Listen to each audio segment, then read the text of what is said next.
For example, in the president's personal files today are notes dictated on the spot and recollections put down months later by members of the Johnson official family.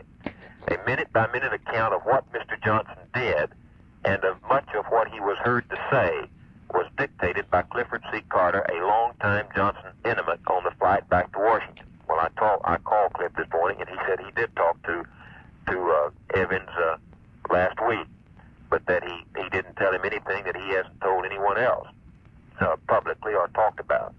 Jack Valenti, the president's man Friday, from the moment of the assassination until he quit the White House earlier this year, was never interviewed by Arthur Manchester. But Valenti also has a set of notes giving his version of the new president's conduct from Love Field until late that night in the new president's temporary quarters in the Executive Office Building. Valenti took time out in the rush of events the following week to replenish his record.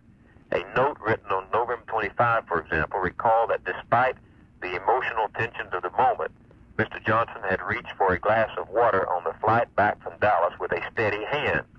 I talked to Jack this morning, and he says that he had talked to him. He's upset. He said that you told him, and I had called you and asked you to get a hold of him about this call. I told him I never had heard of it, and I hadn't asked you to get a hold of it. No, Mr. President, I told him that you had asked me to call him about and talk to the different people about the Newsweek thing and see if they talked to him. And I've called a number of people. I had not read this at that time, and when you talked to me, then when I came to the office, I read this thing too, and I just coupled both of them with Jack, and he said he didn't talk to Newsweek, but that he had talked to Evans more than a week ago